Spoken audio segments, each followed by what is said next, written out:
I would like to welcome all of you, all the participants, to this webinar, the second webinar of webinar series as organized by United Group of Institutions, Prayagraj. I hope I am audible to everyone.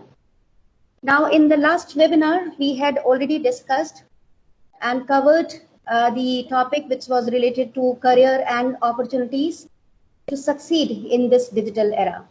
Now, today we are going to cover another very important topic. It is an entirely different topic that we are going to cover over here.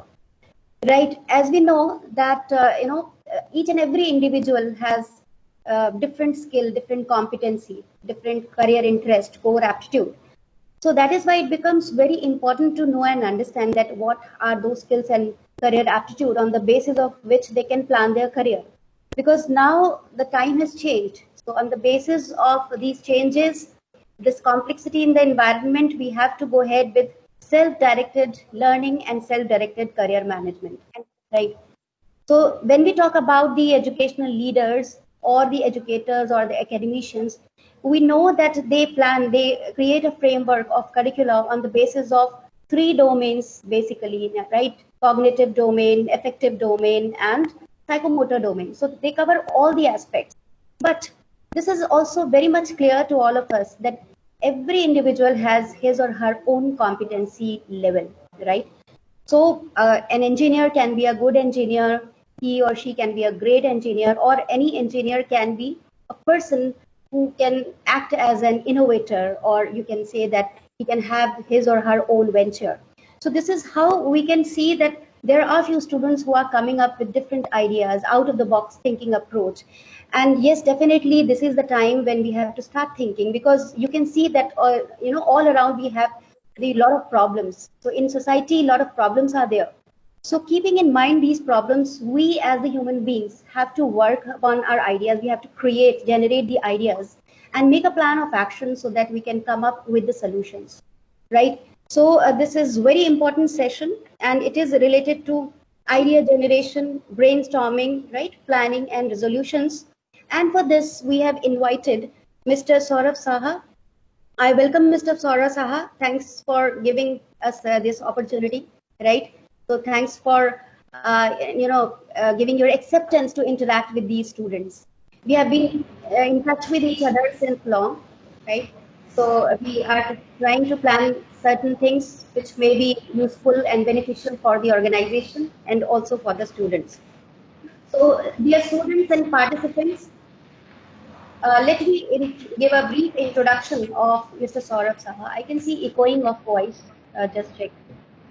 So let me give a brief introduction, right?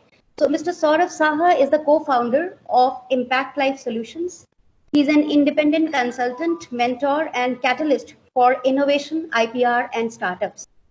Under his skilled supervision and mentorship, Germentor is a mentorship initiative to instill holistic and comprehensive view of innovation life cycle to make our students feel confident as innovators and entrepreneurs, while they become engineers or managers or any professional through on-campus curricula, right? So today he would be emphasizing upon ideation and creativity for career development. So Mr. Saurav, definitely we will start with the same topic here. So your topic is very nice, expanding career canvas with ideation and creativity. So many students are here who I think they might not be aware of this concept. What is this ideation all about, right? So is this a technique, right? Is this a step of design thinking, or it is just a skill of idea generation? So let us start from here. What is this ideation all about? And then you can go ahead with your presentation. Thank you, Mr. Saurav Saha, and welcome to this webinar. Thank you, Dr. Divya, and good afternoon, dear students and faculty members. It's a great opportunity for me also to interact with you all. So whenever I give this kind of sessions, I get different kind of questions. I interact with different mindsets, and it's the mindset that defines our journey. So, and every time, though we have certain slides, but it's more of an interactive forum. So we make sure we capture each of your doubts, ideas, career aspirations in a more kind of collaborative manner, so that after we end up, like 1 hour is not enough, I know, but still when we end up, if you can open up your thought horizons little bit, 10%, 20%, and after 3 years or 5 years, if one of you or some of you ping me, sir, because of this presentation, we took our life a little bit different and we are doing different things with our professional career. I think for me that is the satisfaction. And I know you are on the verge of kind of getting your exams scheduled probably from next week, and still you are finding time for this. So I am thankful to all of you. So with this, I think we can slowly get started. Divya, could you project the first slide Right. so that Sure. in sync? Definitely. By the time the slides are up and running, so let me give some background to what we are discussing. The seed of that is actually deep rooted in 2012 or something. So what one of the learning that I personally have, and I discussed with quite a few of my seniors, mentors, and professors in different part of the world, the question was, can good engineer be always good innovator, or can good innovators always be a good engineer?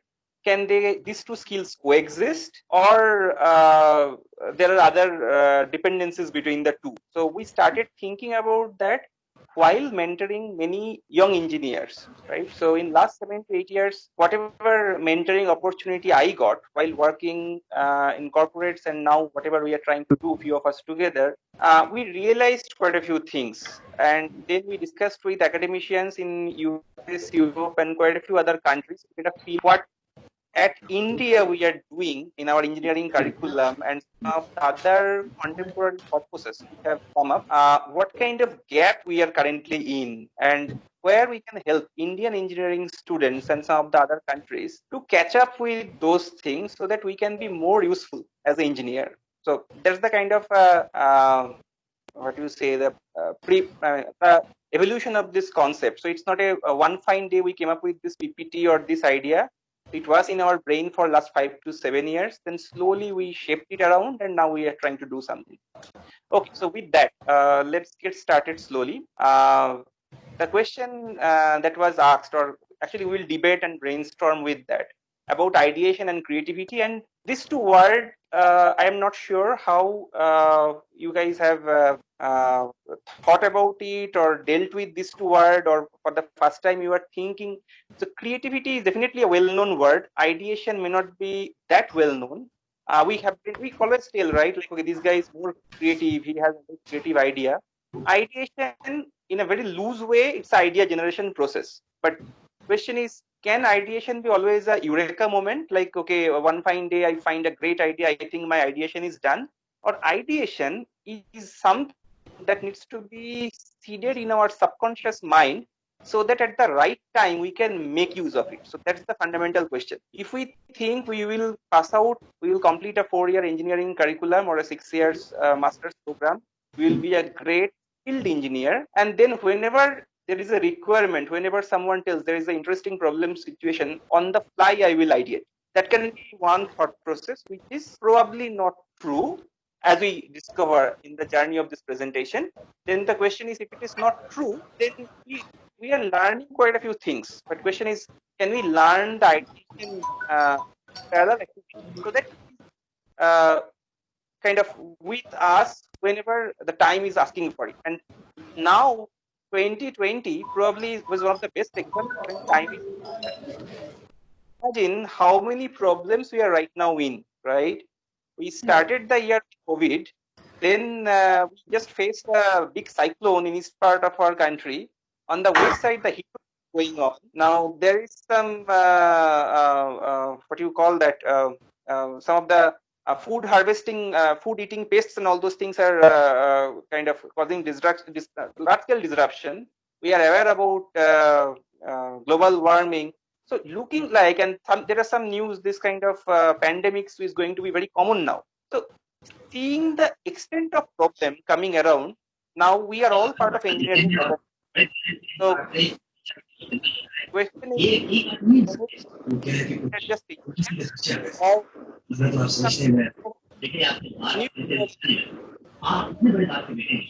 Anyone has kept Mantisha? No, Mantisha is not there. Someone has kept him. Kritika Singh?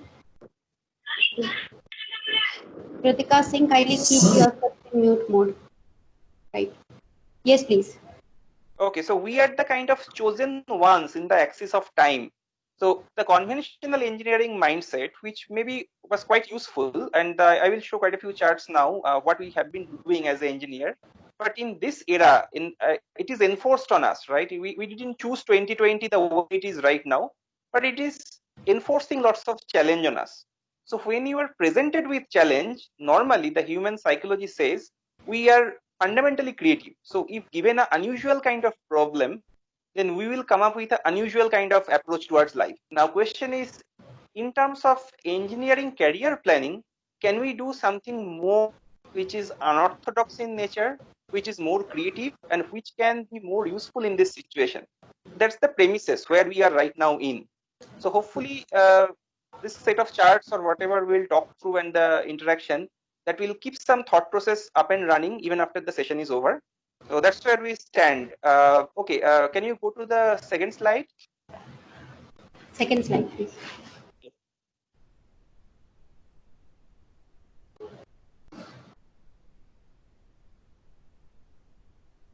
Okay, so this slide talks about, like, if I imagine I want to take a 1,000-feet view of engineering program, right? We all started after +2, hopefully, and then there is a 4-year normal engineering program, or there is a 5-year integrated dual degree. So there are many formats, or 4+2. So what happens is in an engineering process. So we start our journey, we enter an engineering campus with few fundamental traits. So what are those fundamental traits? Of course, we have built certain prior requisite knowledge. We have lots of curiosity. Probably curiosity is another fundamental thing without which we will not complete our learning curve.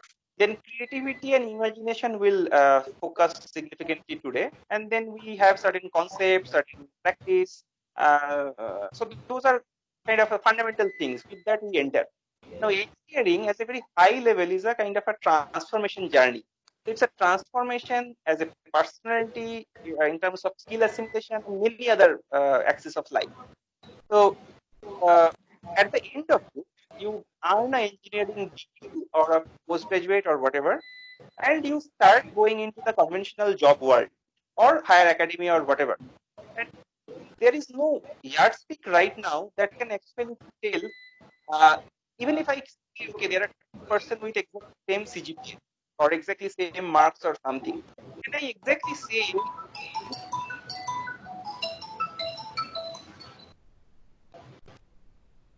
Probably not. So then the fundamental question is, if marks alone or whatever credentials, formal credentials that someone is acquiring, if it is not good enough to distinguish the good engineers and the great engineers, then it's a food for thought.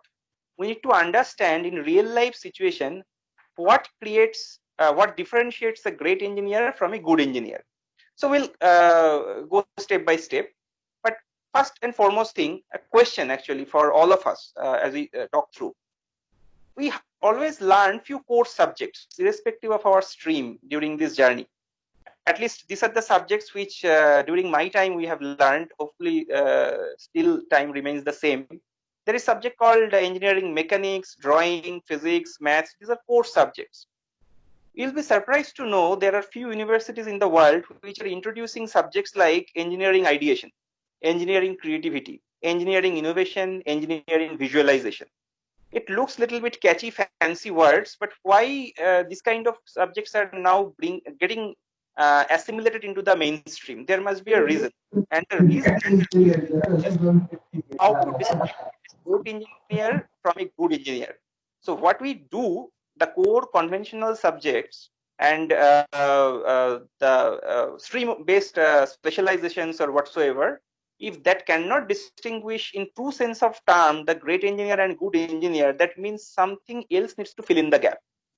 These are the subjects. This may not be the exhaustive list. Okay, no one is guaranteeing this is the exhaustive list, but these are the subjects which hold the key, which create a real life great engineer eventually. Can you go to the next slide?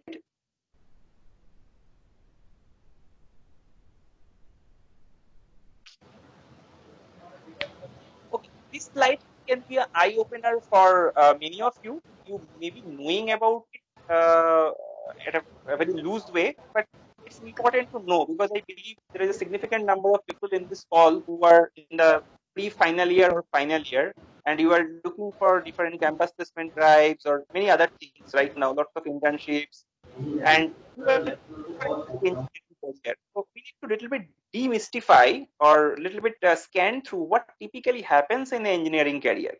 So you are entering right now, but with a little bit clear thought, understanding, and visibility. Okay, this is how my life is going to be at least for next 15 to 20 years. If you are following so far what has been done. Okay, this slide doesn't talk about any engineering or creativity. It's a more about what happens around, right? So if I just take you through few component of it, so you enter the job market or whatever professional venture you are interested. The blue arrow line that you see here, that typically is the mainstream, and the brown color. Okay, there was an echo. Sorry. Still the same. Hello. Okay. Echoing is there. Please check, sir, what kind of echoing is there. Hello. Is it? Let's see. So this chart is about what are the mainstream and what are the branch outs. So mainstream, you will be kind of initially starting with a entry-level engineering role, be it software, hardware, core engineering, or whatever. You will be a primarily executor. You will be having supervisors who will tell you, they will define the problem statement for you, normally a small scale problem statement to start with, and then slowly as your experience increases, you will be given a bigger chunk of problem and you will be asked to solve it, whatever domain you go. And typically after 5-6 years, you will start assuming the mid-senior roles, where you will slowly think or get the responsibility to plan the work for yourself, and you are getting a more visibility of a good project life cycle. So you need to plan your own work with respect to the entire project, start to end, across different milestones in industry. At the same time, you will also plan work for some of your juniors or start influencing the people around you. So these are the mid-senior roles. Between 8 to 10 years, somewhere, this is an average, so there is no hard and fast rule on that, you will start assuming the early leadership opportunity. So typically it has a component of management and a component of technology. And finally, there will be a branch out. That is the typical norm in the industry, somewhere around 14-15 years or something. Depending on your personality and your career aspiration, you will be heavily biased towards management or heavily biased towards technology. So that's the perfect Y-shaped branching. So these are the main, what do you say, the progression curve for engineering career. But then not many people actually sustains and survives through this, and depending on their interest. So many people kind of take different branch out to join civil service, banking, public sector jobs, more of administrative work, more kind of using the core engineering skill on a day-to-day basis. There will be some people who will be further required to hire in technical teams and eventually come to the academic faculty or so on and so forth. Some of you will join higher management program or finance program and become more what do you say biased towards those aspects rather than the core engineering. Uh, Leadership roles, will take a branch out towards becoming mentors and investors. They invest in new ideas, they invest in new startups, so on and so forth. The junior people. There are lots of interesting positions around strategy, advisors, and advisory and consulting. So those are the branch outs. And again, last but not the least, many of you will become co-founder of different startups if you have interesting ideas. So, and these days everyone talks about startups. So many of you will not be working for big MNCs or like the well organizations, but you will be starting something on your. So these are the kind of indicative list of branch outs. So it's not the exhaustive list, but the indicative list. So, Mr. Saurav, there is a question. Sure. Like, why do students in general fail in getting their ideas executed or implemented? Because they have the ideas, they sometimes come up with their beautiful ideas, even they are ready with their plan of action as well, but they fail at the end. So is this just because of lack of information or knowledge, or is this the lack of resources, or lastly I can say it may be due to the lack of right kind of guidance? So what are the challenges that they usually face, and that becomes the reason for their failure? So this This is question yeah. has multi-prone answer. It is the answer to this question why 95% of the startup attempts actually fail. Because of course, if the failure percent is very high, the answer cannot be one bulletproof one. Because then everyone will master that single bullet, and then no startup will fail. So definitely, the diagnosis of this problem cannot be having only one particular answer. It has many. I will hold on to giving some of the primary reasons after 2-3 slides, because some Okay. of the slides will cover in that direction more holistically. If I go to the Q&A mode, Right. then we will little bit distract. So of course, towards the end, we will have ample time to Sure. come back to these questions. Okay. For the Sure. time, if you go to the chart. Next slide.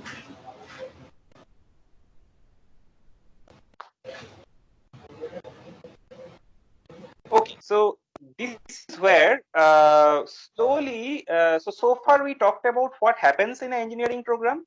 Then we also talked about, it's kind of eye opener for next 15 years or something. What is expected out of your career so far based on the trajectory we are aware of?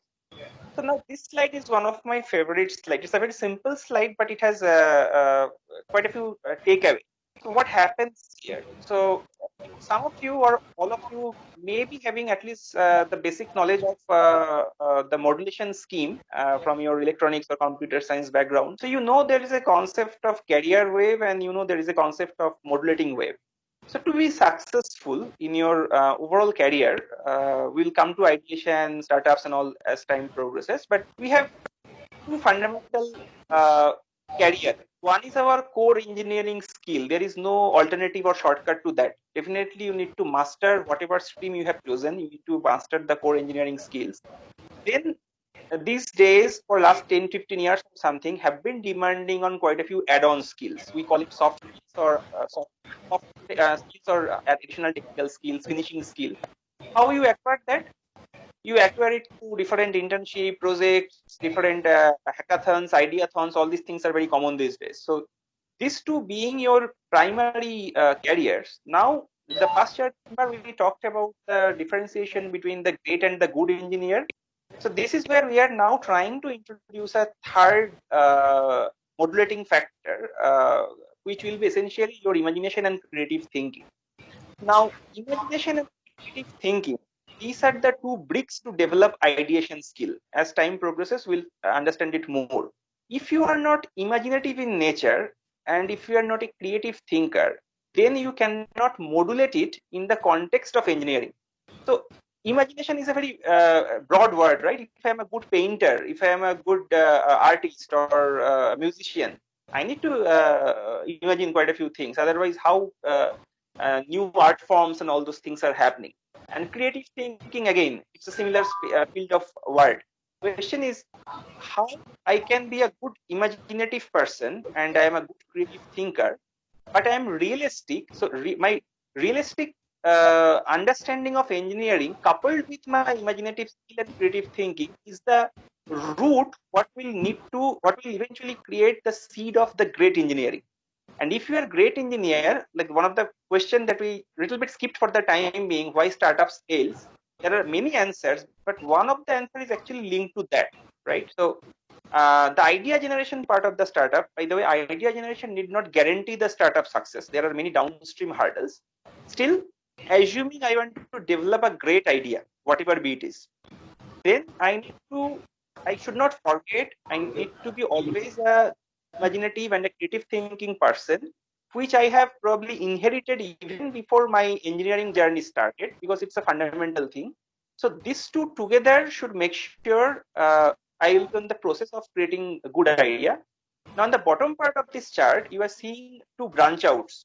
The words are there. On the left side, there is a word called ideation. On the right side, implementation. If you go for a regular job, okay, what happens is, if the problem statement is hard coded to you, like the specification of the problem where you need to solve something, if it is harded, then you have a certain knowledge of technology skill stack or something. So you will use that and eventually you will implement a solution. Your job is done from the core engineering perspective. But on the ideation side, if the problem is ambiguous, if we don't know what exactly needs to be done, there, even if you are best engineering talent, so that is where even if the great engineering person may not be able to do justice, and eventually that person may be not finding him, because this world is of cutthroat competition, right? So in the competition, someone will beat someone. So the ideation come into picture where from the same core engineering knowledge, if the specification is abstract, and that leads to the fundamental question which we started asking way back in 2012: what we should do with this then? Can ideation be brought to that level where it is blended into the mainstream curriculum, so that by the time I pass out from engineering campus as an engineer, I have all these things nurtured enough so that together I am on the process of becoming a great engineer. So that's the kind of thought line that we need to create. So in this situation, we can probably a little bit take some of the students' perspective before going to the what we can do about. But I think a little bit introduction time, we can spend 5-10 minutes here to see what students community feel. Did they realize this can open up new career possibilities? They want to do quite a few new things. This is the thing they felt they are missing, or any other related thoughts. We can take few questions, 2, 3, or 4, whatever. Right. From among these student, if anyone wishes to ask question, he or she can raise. Anjali Sharma has raised her hand. Anjali, if you wish, you can unmute yourself, and even you can keep your video on so that we can take up your question. Anjali Sharma. Anjali, yeah. Yes, Anjali, you can speak now.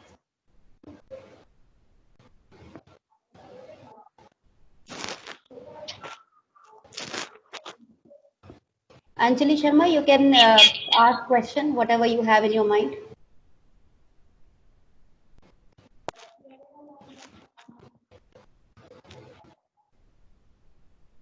Is there any other question from any other student? Rajat Kumar Singh, are you ready for the question? Then you can unmute yourself. Rajat Kumar Singh. See, if there isn't any question, don't raise your hand. So we'll come to you if you have any question in between, or at the end we will be, there would be a question answer round at the end as well. Okay, so Mr. Saurav, there is a question. It was asked in advance by some of our students that we have started working in digital mode, right? We have become a more mature in remote learning and working environment. So how can this digital culture and startup culture go along with each other? So I have a doubt whether these are complementary to each other or these are contradictory to each other.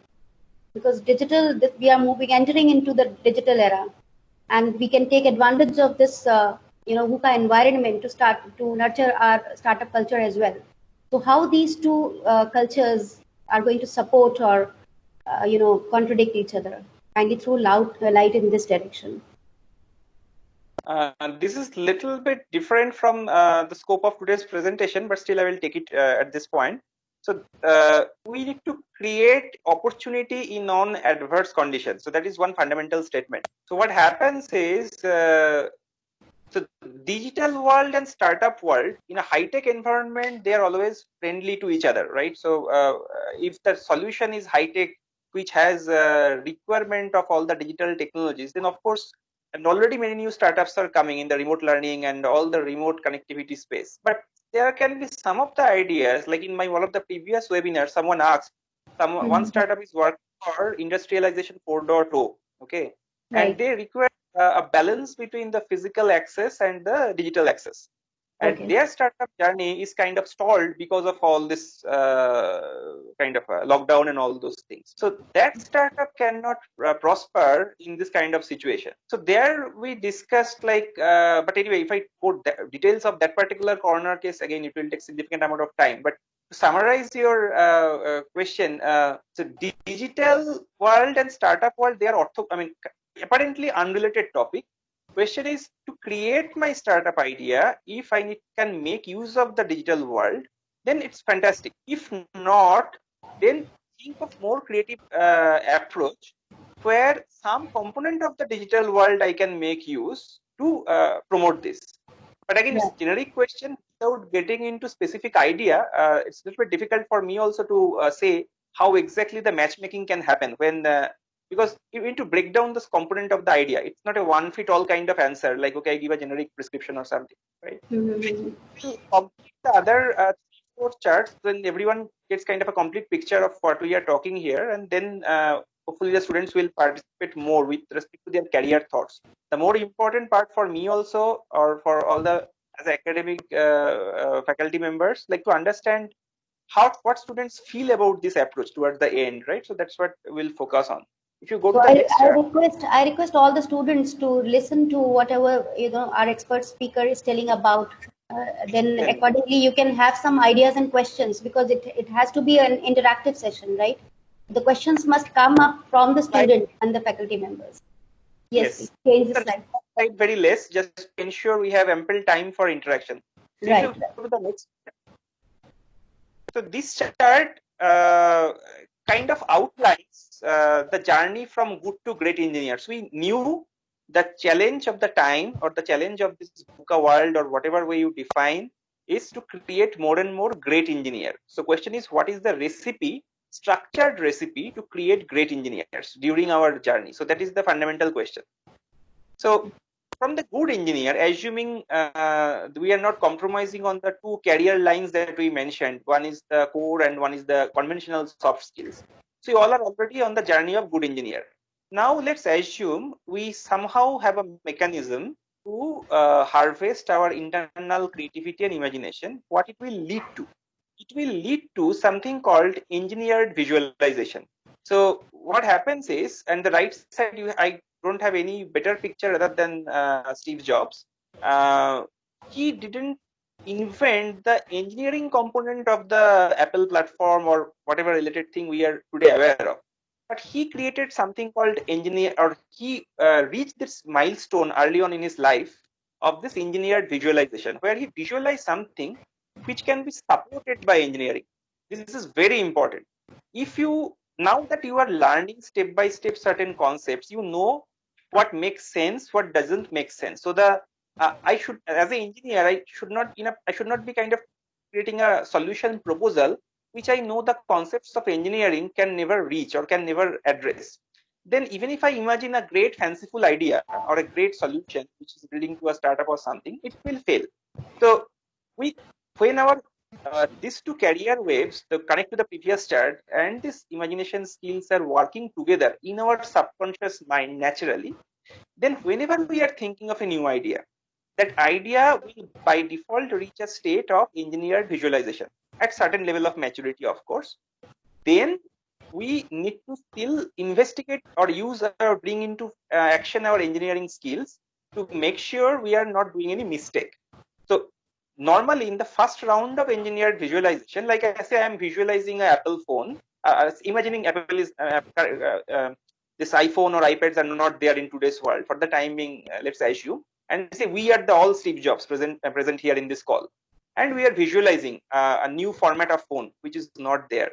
Definitely we will do some or other mistake in visualizing this, even though we have a subconscious mind is training us towards the engineering visualization. So we need to brainstorm, iterate over it, and eventually figure out what is a technologically feasible, realistic solution, not implemented yet, but it's a fantastic visualization, and I have a natural confidence it can be implemented.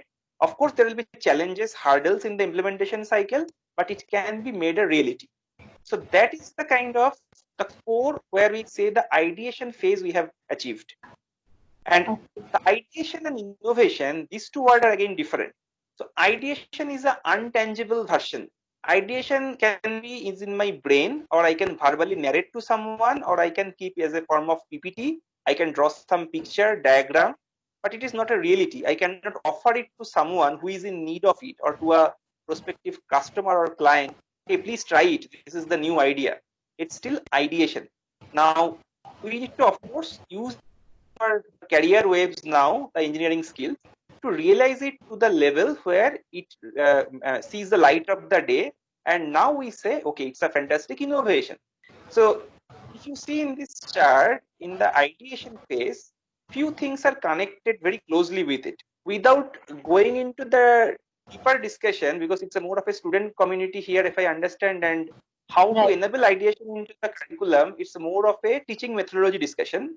So we'll not go deeper into the curriculum development component. Maybe we can plan a brainstorming with a faculty and management component later. There is a fantastic new subject which is being introduced in the undergrads in quite a few countries called innovation psychology. It's there in my chart on the right side. So that we know what is the human psychology, what person A can do naturally well, person B cannot do, and this relative good ability to do something. And if I can do a matchmaking in our career selection, of course that helps. But then if I know what kind of psychological thought process that I need to harvest so that I can be a more natural innovator, that created the subject called innovation psychology. Having said that, assuming something like that is there in the engineering curriculum, few fundamental things we can do even at a very lower level of understanding without thinking deeply or thinking, okay, it's a fancy ideas. One part is understanding the innovation life cycle as a whole. So how innovation happens, the innovation itself is not a one point process, it's a full circle. How innovation starts, how innovation spreads, like we say this pandemic, right? Like we say the virus started, it is going to a certain level of spread, the clustering, local spread, global spread, there are many terminology around it. Pardon me, I'm not good at remembering all those things, but eventually we say it will die its own death. Eventually it will go to a point either with vaccine or without vaccine, to a point when people will not bother about it. That's typically the journey of most of the pandemic. Similarly, for any great innovation, uh, there is a life cycle involved around it. And if we can learn from some of the other innovations that's kind of everyone talks about, and how the journey starts, how it completes the journey, and where it ends, that will help us in our subconscious mind to ideate new things. And there is a fantastic concept called innovation adoption cycle. So innovation life cycle and innovation adoption cycle, this is something very important to understand. Sometimes, like coming back to one of your original question, right? Like why startups fail? I am a fantastic new innovator, or I have a new idea. I feel my idea will be the so rocking idea. Everyone will be kind of adopting my idea just like that. And of course, my company balance sheet will be kind of exponentially growing, and I will be giving birth to the next Facebook. So this is my aspiration. But the rate at which you can think as a originator of the idea and the rate at which the innovation can be absorbed in your target market. So there are lots of statistical understanding required around it to plan which feature of your solution should be there in the first version, which can be deferred for after 1 or 2 years. Out of 3-4 idea, which idea I can start now, which idea I should defer for the time being. So there, I mean, of course, this 1 hour presentation is not good enough for that, but this kind of thought process, understanding innovation life cycle and innovation adoption cycles, help us understanding what is a, like I will get a engineered visualization automatically, which is closer to the reality, if in my subconscious mind or through the curriculum process, this kind of topics are introduced and it forces me to think in this direction. Then two fundamental related component is something called intellectual property understanding and the entrepreneurship or intrapreneurship strategy understanding. So what I'm talking here is, say I'm a person who is not good at ideating. Not everyone will be naturally good at it, right? But I have a desire. One fine day I want to learn it, but it is not naturally coming in me. Then there is something called a direct path and there is something called the indirect path. The direct path is I will learn the concepts what I just now mentioned. The other indirect way of doing it is, okay, I may not be a great innovator, I may not be a great ideator, but I will find a career on intellectual property. What is intellectual property? Some of you may be already aware of it. For today's discussion purpose, we'll restrict from the perspective of patents primarily. Most of the new ideas or interesting ideas is typically backed up by patent filings. So if I can master or work in that industry to figure out how ideas are translated into intellectual property. I may be working for others' idea. It may not be my original idea. But I have observed people who work in the intellectual property industry, there are lots of interesting jobs that cover something called reverse engineering. They say you don't have to propose new idea. You just help us in doing the reverse engineering. And in reverse engineering is a great way, like if you do reverse engineering job for 5 years, after 5 years, some of you will automatically turn great innovators and ideators. Because if you see the reverse way of looking into it, the reverse path, if you're in your, is ultimately it's a rewiring your brain. If you can open up that clogging of your brain, what stops you from becoming a natural innovator, then automatically your forward path also will open up. Like after a few years, you will understand, okay, this is how ideas create in intellectual property. I understood intellectual property. Now I will create idea also. So that is a great way to do a alternate career planning. And then there is a good amount of people who have interesting idea, but because of their socio-economic structure or other stigmas, they are always fearful in taking the plunge of getting the, exposing themselves to the risk of starting a startup or full-blown entrepreneurship, thinking if I fail, then what will happen to my family liabilities or responsibilities. A regular protection of a monthly pay salary is a, for our typical middle class dominated social segments, is very important. So say I have a, so one intellectual property case what I mentioned is covering if you don't have direct ideas. The other case is you have idea but your social structure is not supporting. So then you can look for intrapreneurship opportunity more. If you can prove in your career journey like you have interesting idea, these days many companies create something called there is a word I could do there in the next chart, ambidextrous. I remember the word ambidextrous organizations. So they allow a startup as a part of a MNC. So they will guarantee your regular monthly salary. So you don't have to think of the risk associated. If I fail, what happens? But they let you take the risk. So these are the things. So entrepreneurship strategy understanding, if not entrepreneurship, also helps to get the confidence. I have an idea. I can get a job, and inside the job, I will build my own idea as a part of a company. I will fail one time. I will become successful second time. In third time, I will come out of the job and create my own company. So these are the kind of step-by-step learning that someone can think of. So on the bottom right of this chart, we are talking about if you are doing all these things. On the left side, we talked about what all things you can learn. And I mentioned the kind of strategy. Then you are on the process of becoming a great engineer. So the title of today's talk is Expanding Career Canvas. So of course, students will be interested to know if I take all this pain, if I follow all these guidelines or, like the best known methods, how the rewards will be. So let's talk about the rewards. Eventually, rewards drive the motivation, right? So if you go to the next chart, please. Next slide.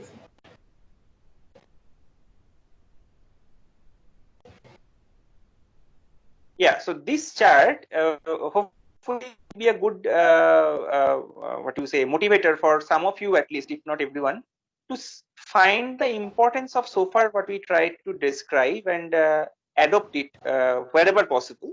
So the first benefit that someone can think, if you can put this due emphasis during your 4 years or 6 years journey on creativity and all those stuff, is you will become a career accelerator. Like you will experience something called career acceleration. So and there is no brainer around it, because if you are demonstrating consistently ability to drive new things or come up with new ideas or something, your supervisors, your peers will always recognize you. Of course, you will get time to time better recognition, and who doesn't want better recognition? Like the mainstream career journey that I showed in one of the pet chart, everyone these days in a beating race, everyone wants to beat other. So if this becomes the differentiator in such a demanding workplace, and you accelerate faster what others are doing at 10th year of their career. If you can do it at 7th year or 8th year of your service, why not? So that's kind of something very basic. If not anything and everything, you will accelerate in your career. That is one. Second thing, if you want to create, or if you feel you are more accomplished as an engineer, if you are an innovator also, not everyone maybe, but some of you may feel I want to create my inventorship portfolio apart from my engineering skills, my designations, my CTCs, and conventional metric of success, right? So if you want to publish your innovative work, or you need to create your patent or publication portfolio and think that is the differentiator, then this will lead to that automatically, because of course you will file more and more patents, or you will do more and more trade secrets, and so on and so forth.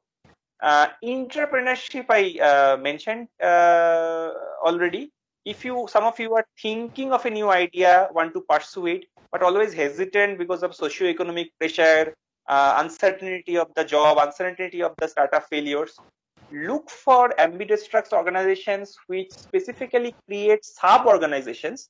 Like imagine there is a company of 5,000 people, they will identify 50 or 100 people and give them this opportunity. So in the first 2, 3, 4 years, you need to earn that credibility, like the career acceleration phase. Then you can negotiate, you can demand, like, okay, I have proven myself. Now please give me the entrepreneurship opportunity. I don't want to lose my regular pay salary, but I want to make sure I get a chance to build a new idea from scratch till end. So to enjoy that freedom, you need to look for more and more entrepreneurship, and these days most companies are recognizing the need of this. And entrepreneurship, of course, we don't have to talk about it. It's the ultimate freedom, like where you feel the maximum accomplishment. If you are having the idea, you filed your intellectual property, you made sure your IP is protected, it's kind of recognizing you as an inventor. At the same time, you know, you are seeing your product or solution getting the light of the day, and people are talking about that idea, people are adopting it. I think even if, okay, commercial success of startup is definitely one of the fundamental thing, but seeing many people are making use of my solution is the biggest sense of accomplishment. Like others are talking about it. And then the exclusive job roles. This is, I think, something I will be expecting more and more questions. If not anything, even if I cannot be a full-blown inventor or entrepreneur or in a regular job or career accelerator, can this, all these things what we mentioned, the world of creativity and imagination, can it offer me anything more?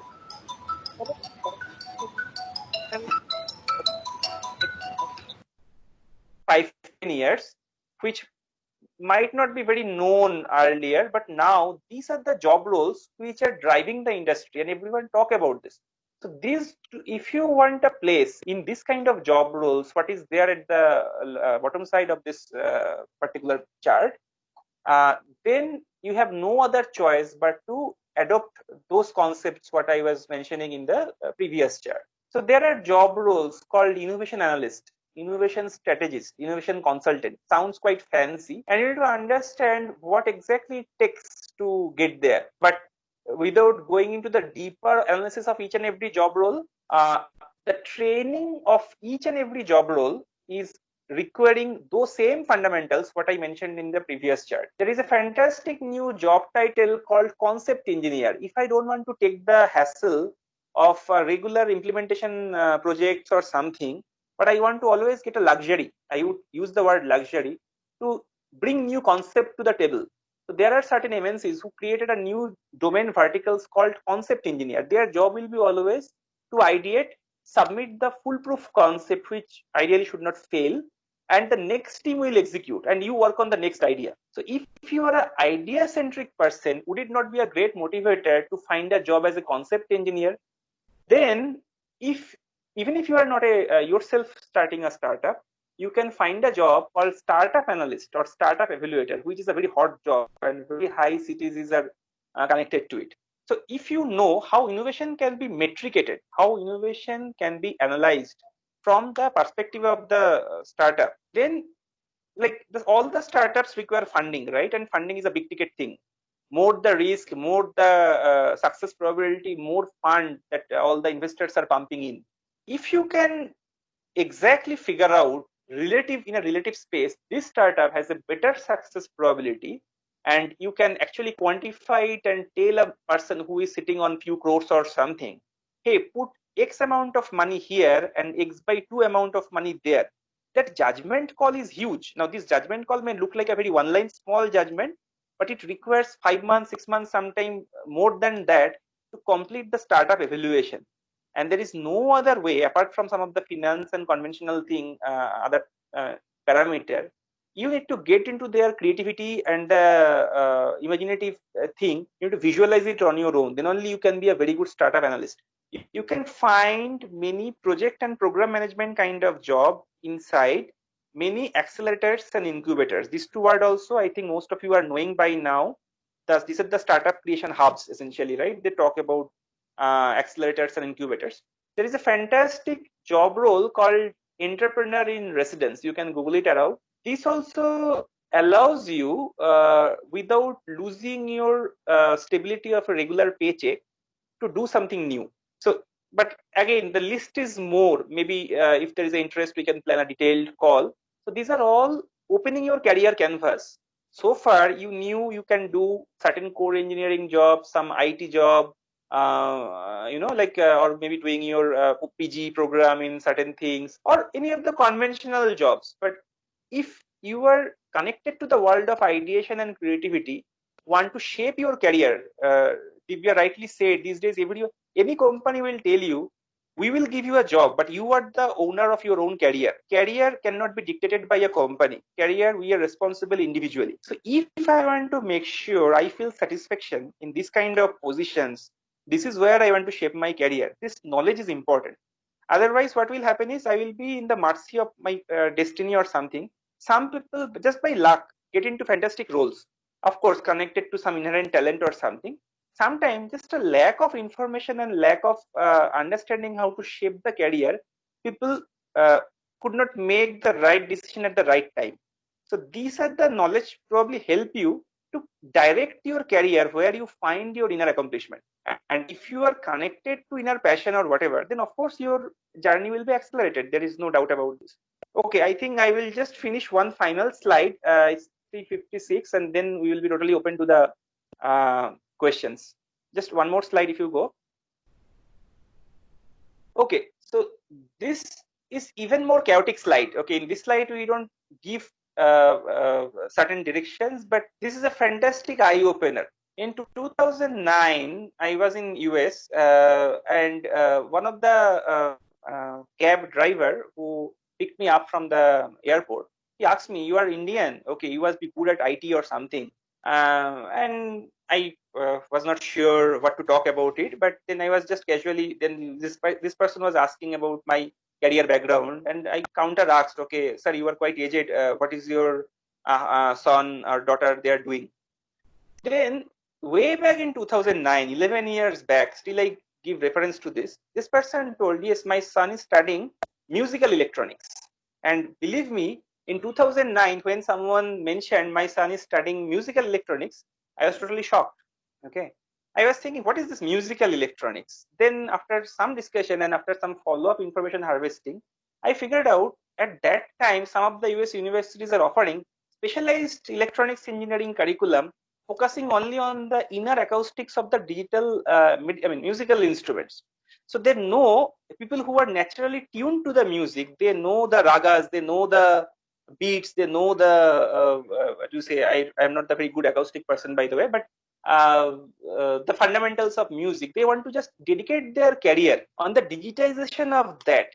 Now, 11 years back, some universities are offering the combination of music and engineering. Just imagine that. So the reason of this chart is, if you are further creative, so one thing is, one level of creativity is whatever you are trying to do, make sure you are following the concepts of ideation and creativity, do better. Another thing is, after you are passing out your engineering, all of you or most of you are third year or fourth year guys, I believe, think of even chaotic or disruptive combination. Sometimes the bigger returns are hiding in the most chaotic combination of career planning.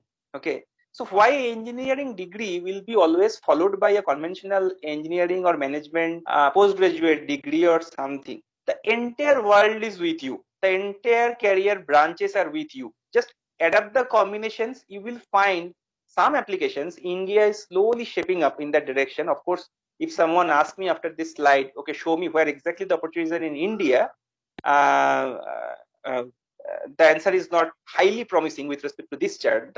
With respect to previous chart, I can proudly say there are many things already in India. With respect to this chart, it is showing the path to the future. The way COVID-19 is disrupting our life, I will not be surprised if after 5 years or 10 years, even in India, we commute engineering with many other apparently unrelated career streams. And then somewhere we will create great individuals. They may not be called only great engineer or innovator, but these are also very important to understand while planning career. If you feel you are deeply inclined to know human mind, engineering plus psychology together is a great new subject to create the productivity tools what make the engineering population more effective in their journey. And as a part of HR or learning and development teams of many of the biggest innovative world brands around the world, they're hiring people who have got dual specialization in engineering and psychology. Engineering plus law, especially intellectual property law, it has a huge application. Music example I have just given. Other art forms I may not be having the full data, but finance and management, I think these two are relatively known. Many people move to finance world or management world, but this is just to give an example. You can create many additional what you say career branch outside engineering after you finish this degree to feel more accomplished. I think this is more of the content, and the last slide, I think if you go one more slide, I think that's the final one. We are passing through a very unusual time. Unusual set of events are happening. So unusual time calls for unusual and disruptive career planning. So that is the, I think the concluding comment that I have. So if at this juncture, whoever is passing through 2020 and 2021 as a part of their third year and fourth year career right now, you are enforced. It's not your choice. It happened by certain combination of fate or whatever you say. And so we are part of a history being written. Like in 2030 or 40, if people look at 2020, they will talk about all this disruption. So disruptive time, if you follow the only conventional career plan, then maybe we are not doing justice to ourselves. We need to expand our horizon. We need to expand our career canvas. So these are the all thoughts which are little bit of inspiration if I can create out of this talk, so that you can think of unusual tracks out of your career. I think that's where my satisfaction will lie. So I think with that, I will totally stop with respect to whatever content I planned. And next 15-20 minutes, anyone has any doubt, thoughts, ideas with their career, want to do something, not sure about it, let's discuss.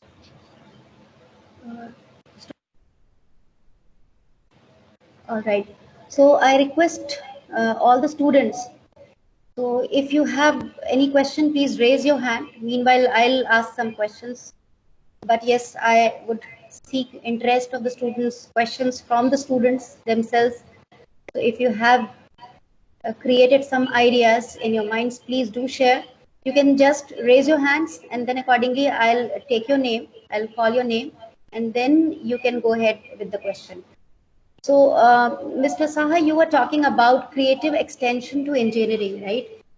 Correct. So, yeah, that is a good idea, and I think that now we are entering into this era wherein we have to have an interdisciplinary approach, and definitely it has to be inculcated, it has to be blended with the existing curricula, and then only we can go ahead with the discovery and innovation, right, and ideation as well. So my question is that what kinds of advanced training, certification, degrees or diploma do you recommend for the students so that they can start planning for their career development? If we talk about the engineering students or even management students, especially for such unconventional career ideas, if they have some unconventional career ideas. So do you recommend any specific degree, because you are talking about the extension to engineering? So do you recommend any engineering advanced degree or diploma program for them? fantastic question. And the passion that some of us are trying to pursue through Germentor is exactly to address this space. If I talk about a specific course reference or something, it will be more of like I'm trying to endorse something. So I will not name a specific course. Having said that, of course, if I'm not sure in India something is happening right now, but if you scan through certain Scandinavian region, I will give a hint here. Probably in whatever study I have done is first among the lot to adopt this kind of interdisciplinary thing, followed by US. So there are many universities are having many postgraduate programs. If you go to online learning portals like Coursera and others, you will Right. see many US or European universities are uploading this kind of course material. Someone can do the self-paced learning kind of thing, and they can get the e-certificate and all those stuff. However, some of us felt the effective delivery through that kind of approach, and when you get people who are willing to teach you live on this kind of things, there is a difference of efficacy. So Yeah. in India, the answer will not be enough. Even I don't know also, like, okay, this particular degree or diploma is catering to all these disruptive things. For example, engineering plus law, someone can go to any of the IITs, specifically IIT Kharagpur of law. They take engineers and groom them towards engineering plus law combination. Psychology is something where I have seen, if we talk about Ferguson College in Pune or Nimhans or some of the very well-known thing, I was surprised to see so many interdisciplinary people are attending psychology course between their 35 and 40 years of their age. People may not be realizing it in first 5 years of their journey, but engineering plus psychology. So there is no integrated program right now, but people out of their understanding of their corporate life, figuring out if there's or something like, okay, this is needed, they go and pursue a psychology course, they join the dot and then use it in their respective workplace. So right now, the integration of this kind of things are not fully available in India. Only there are two choices: you pursue the separate component of degrees and use your own wisdom and understanding to assemble it and use it in your life or whatever you are working. But the blending, now blending can be a soft blending and the hard blending. What is hard blending? Where some of these are slowly becoming part of the essential curriculum. What is soft blending?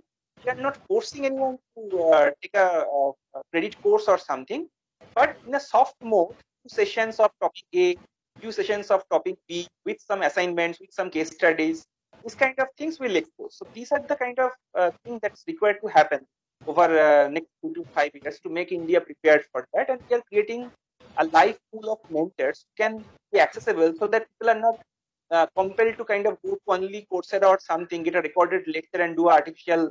I mean, I will not. It's hypothetical exercise, like a study, but we can do live. So that is where we envision our country to be 5 years down the line.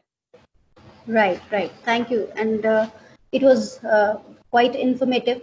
So, Rudransh Srivastav, if you wish, you can ask because you have raised your hand. So, I request you to keep yourself on unmute mode. You can open your video as well.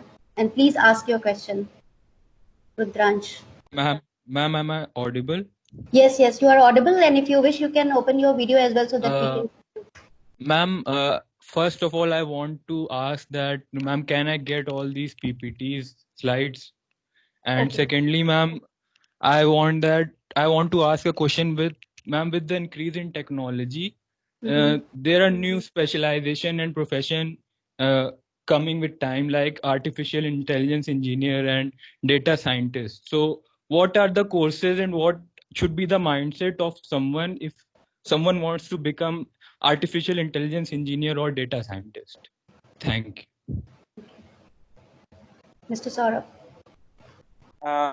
Okay. This is a technology question and this is not an ideation question. Having said that, from the perspective of what I tried to cover, right, normally we are creating a training module right now where we are trying to teach people how to ideate around AI/ML. Regarding AI/ML, the point that you mentioned, that data scientist and AI/ML is probably one of the buzzword these days in the computer science domain. Everyone is thinking they want to become an engineer in this space, and lots of offline and online training modules, certification programs, all the IITs and the triple IITs, NITs, they are doing fabulous amount of training programs right now. But what we figured out in our last 2 years of understanding of this IoT and AI/ML, we spent specific time on these two domains. People learn quite a few courses. They do Python programs, they learn all the fundamental terms and jargons, whatever is there, all those. But if you want to innovate a new idea around AI/ML, first of all, AI/ML cannot solve all the problems. People think I will be a artificial intelligence engineer, I will apply AI, ML, since things will be so intelligent, it can solve all my problem.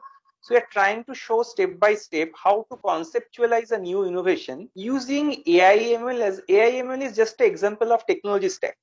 AI, ML itself is not an idea. AI, ML itself is not a solution. It is a path that will lead a class of problem to its natural solution. And when we choose a technology for solving some problem, we need to know where it can be used, where it cannot be used. The no corner case is also equally important. I've seen people are just learning, especially people who are working on startups or they're willing to form a startup. There are many students come to me and say, I want to create a AI/ML based solution and want to create my own startup. I want to get funding, I want to get reach, or whatever is the case. Now, when we little bit poke that person, I say, what is your idea?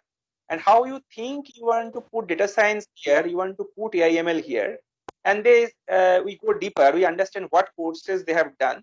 So there are, as I mentioned, Coursera or this kind of online platform. You take any data science course. They're all fantastic courses. Start from statistics and the basics of computer science. Probability statistics is the seed, and then they will take all the libraries, all the Python libraries in ML, DL, and everything. But you may be a fantastic executor. If I give you the well drafted problem statement, I want to solve this engineering problem on AI/ML. All these courses, any course you do, you practice, you do some assignments, you'll be able to solve it. Can you innovate and ideate a problem which definitely require AI/ML as a technology? There we see the existing AI/ML or data science related course may not be foolproof. So that requires, as I said, something else. That knowledge plus AI/ML, all the courses, there is no restriction. You go to NPTEL, you go to any of the online forums, you pursue any of the organized course, but these two together will help you to innovate around AI/ML. So I think that is my answer. I hope Rudransh, you have got the answer. Yes, And ma'am. Yes, ma'am. yeah, regarding PPT, sir, he has asked for the PPT, so we'll see to it that how we can provide the PPTs to the students. So we'll see to it. We'll discuss. They are requesting for the PPT. All right. Thank you, Rudransh. So, Shubham, would you like to ask a question? You have not raised your hand, but your mic is on. And Shubham, do you have any question? Any other student, if he or she wants, please ask, raise your hand. Or even you can keep yourself on unmute mode and you can start.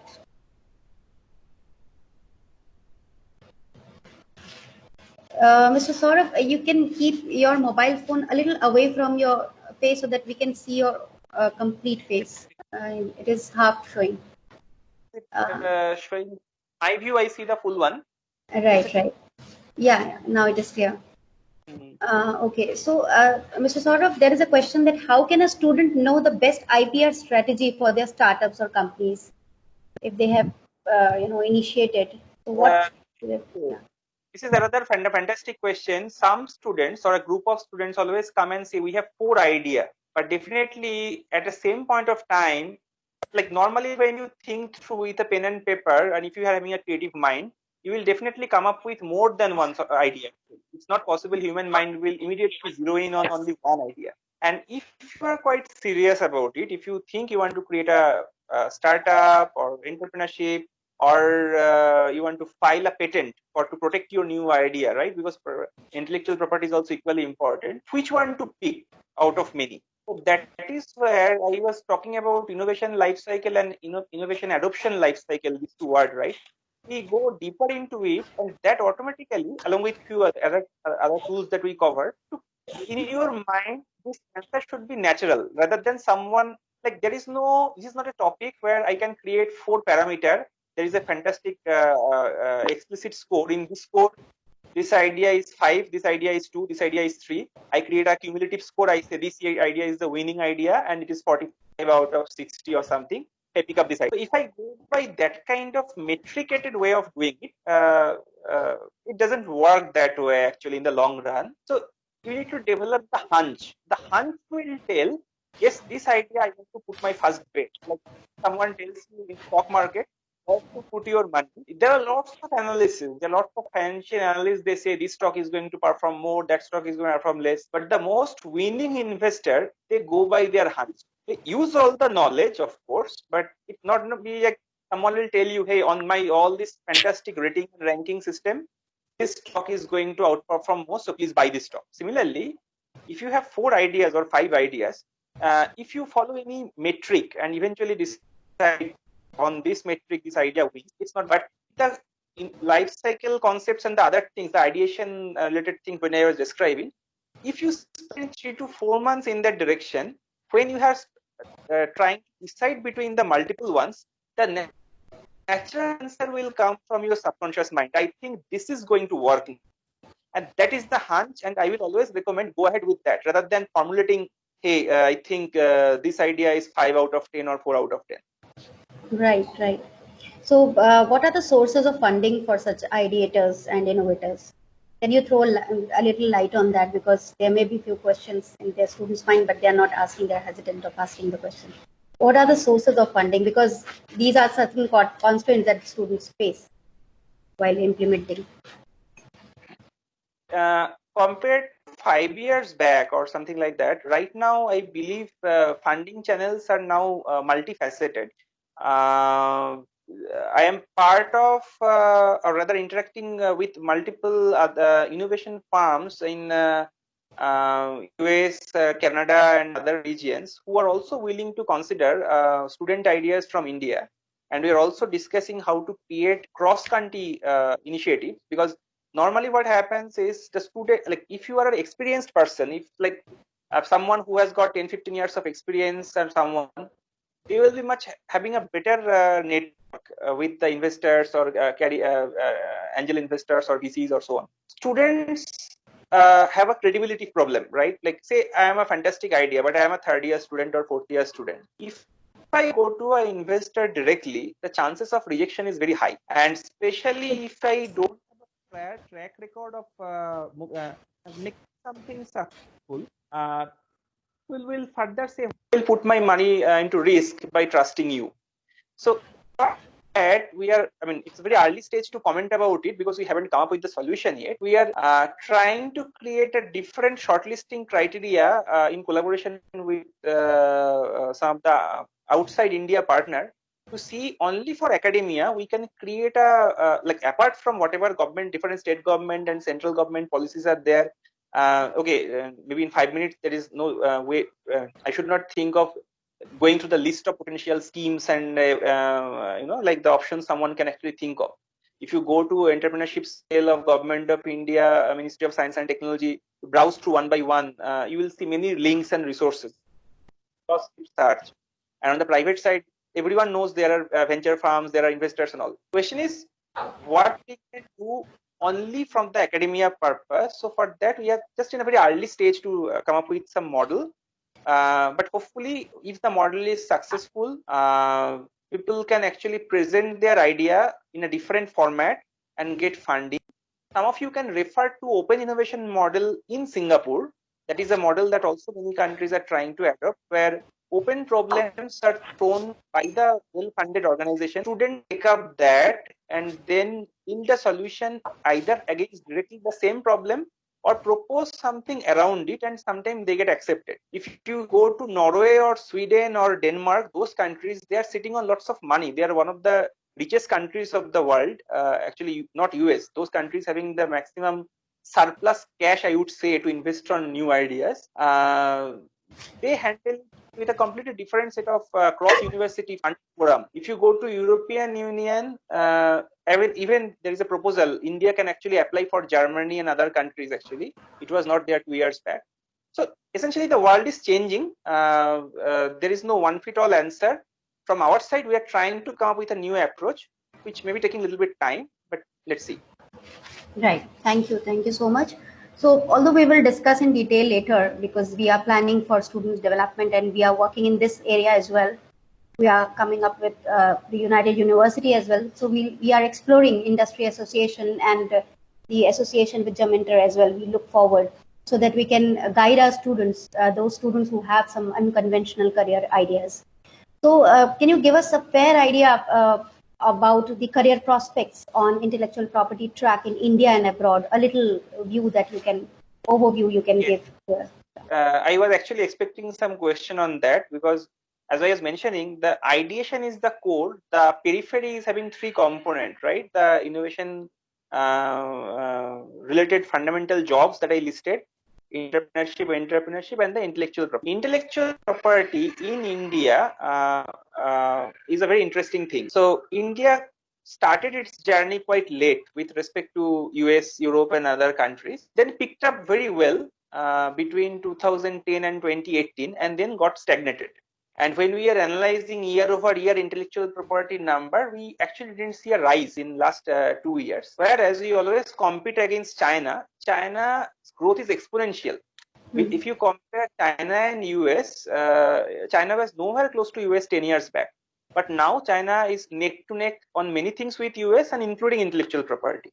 So the reason the count of intellectual property is important, because any career track is proportional to the number of volumes or number of transactions happening in that space. So if someone is pursuing an intellectual property career, so quite a few interesting roles are possible.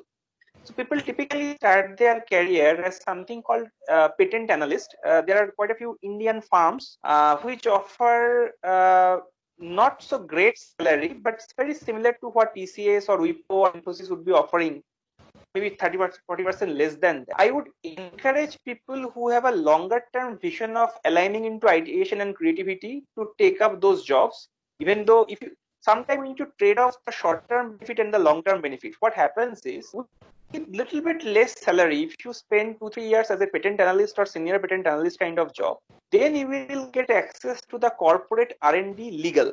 All the good MNCs and Indian MNCs also, they have a corporate R&D legal team. So corporate R&D, everyone knows, the team which is trying to create a solution for medium to long term. So product development teams create solution which is right now in market. Corporate R&D team of any company which prepares the next set of things. Corporate R&D and the intellectual property team works hand in hand, because whenever I am creating a prospective solution for 5 years down the line or 10 years down the line, I need to protect my solution so that no one can copy it. So they need lots of intellectual property engineers to kind of do all the exercise, entire set of activities associated with it. Some of the activities are little bit monotonous, like people who are thinking of patent means only patent drafting and all those things. But like I personally vouch for one career which is called patent infringement career and patent monetization based career. So what are those career lines? So in patent infringement, it's a more of a detective role. People who get thrilled by figuring out a forgery or a crime or something. If you having a sharp eye, if you can figure out how company X is violating an invention for against a company Y, if you can figure out, and this is not easy because company which is violating someone else's patent, they are also equally intelligent. They will not create a situation just by your naked eye you can figure out this is how it is getting violated. Like Apple and Samsung, they have been fighting for certain things for quite a long time that everyone knows. But some of the patent violations are so intricate engineering problem, you need a sharp engineering mind to tell this is exactly where you are copying my idea. Now, some of the time, this corporate R&D people hire best of the sharpest mind between 5 and 10 years experience range at a very high salary level to do exactly this kind of detective job. And some of the jobs, especially in mechanical and engineering, electronics engineering, incorporates the world of reverse engineering. You need to compare a patent or intellectual property with respect to, if I start breaking down a mobile phone or a component or a robot or a drone or any sort of fancy product, you need to figure out when I protected my claim or protected my invention and this product, where the match is. It may sound trivial, believe me, it's a fantastic engineering problem to solve. So if you are having that kind of mindset, that is one career track. Another beautiful career track is patent valuation. When you ask the question how to identify which idea to work on out of 4, equivalent question in the patent world, if I want to commercialize one of my intellectual property or patent, at what price I should give it to someone. When we buy a house, when we buy a land or something, we know how to calculate the price of it. Now say I create a fantastic mobile phone invention or a drone invention or an AI/ML invention or whatever be that invention. And one of the way to earn money is need not create your own entrepreneurship. You just create an invention, protect it through intellectual property. If your idea is fantastic, someone will come to you to buy, and that time you need to know how to quote a money for that actually. Should I sell it for 100 rupees or 10,000 rupees? Now that requires a completely new kind of knowledge. Okay, you need to know how to do benchmarking of innovation. So there are thousands of innovation in the world, out of which how you will know this innovation can be valued at 100 rupees. Now other innovation can be valued at 150 rupees. It requires, I mean, it's going out of track of today's call, but it's again a fantastic career track. People who are interested in that. And then, of course, if you are having legal mentality, patent has lots of legal battle. If you want to deal with, okay, this patent cannot be issued, I want to block this patent. So, like engineering plus law, that career combination that I was mentioning, right? If someone has interest in law, or the rules, regulations, what can be enforced, what cannot be enforced, so on and so forth. So there, that law aspect of it can be another side, one branch of intellectual property. Intellectual property itself is a broad word, out of which these are all valid career track that can be pursued. And there are many, but these are the top 3 I can immediately think of. Thank you so much. You have given a fair idea about these career prospects. And since we are devoid of time, we cannot take much time here. And I have given invitation to all the students, but yes, I know that engagement of the students, so they have joined in quite less number. But yes, serious students are here. Besides, there are few students who have really some good ideas. So I will try to make those students, typically those students, connect with you particularly, so that they can have a direct guidance, right kind of guidance through you. So we will try our level best. And if there is any question from the student, Mohammed Kubair, Palak Johari, if you have, I can see the students who are present, but they are not taking initiative right now. So I can take some names: Mrityunjay Soni, Muhammad Yusuf. If you have any question, please ask. Otherwise, I can sum up and okay. So I don't see any questions, sir, right now. So we will see to it. If any question comes in the later phase, definitely I'll share with you, and then accordingly we can plan another session with you. And I would like to, I would, yes, please continue. Just a starting the journey. We need to have a continuation to make sure we can create a momentum around this. Exactly. It is actually required, and we'll take care of that. And besides, I would like to end up with one question, last question, since we are in, facing this pandemic situation, social distancing period, it is. And then accordingly, most of the companies have stopped their hiring process. All the businesses are kept on hold. So under these circumstances, do you think that this is a positive indication for the growth of startup culture? So the students must start thinking in this direction, because there were few students who were asking me in this manner. So what do you think? And after that, we can end up this meeting and session. Absolutely, you are on the right tone. So whenever, see, it's something like this. Whenever I have a low-hanging fruit, I will not naturally get motivated for a high-hanging fruit. What is a low-hanging fruit? A job which is available at a certain level of interview or selection process that I can think of, and I will start earning X amount per month right after I finish my college. That's a very conventional starting point. Now, when I reach a situation, or I am exposed to a situation where the low-hanging fruits are not easily available. So normally it's our human tendency, unnecessarily we don't want to take the pain, the risk and the challenge of creating a startup, thinking of new idea, thinking of intellectual property. If I am, without doing all these things, if I am getting at least a basic job and I'm happy with it, why to do something? Now if situation take you to a point where what was good earlier, that much is not good going forward, then of course the time will come to, because ultimately it's a question of survival. So there are Exactly. two fundamental words. One is survival, one is excellence. So for survival, you can do something. And if some people are happy with only survival, then they can compromise on the excellence. Now, if a survival itself is challenged, and if the path to survive is now intricately linked with excellence, then you have no other choice but to think of it. So now in COVID-19 has created a situation, of course, I also personally feel 2021 and 22 hiring will be adversely affected. In what percentage, I may not be the best person to answer, but definitely there will be implications. So let students proactively feel outside job or outside a conventional hiring paradigm, what else I can do.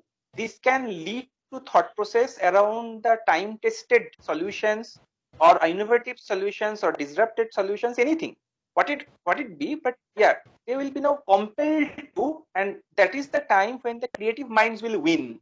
Like people Exactly. who are lazy on the creativity and thinking, okay, without doing all these things also I will get a job and I can at least survive. Now the creative minds will say, okay, I will not misuse my time, I will do something fundamental which makes sense, and let them come up with either full-blown startup or something different, but creative solutions the order of the day. Right. So thank you so much, Mr. Saurav. We'll definitely come up with students' ideas, and we will try to give them right kind of guidance through you, because we know that we are facing the problems, and definitely it is the time for creative imagination and constructive imagination.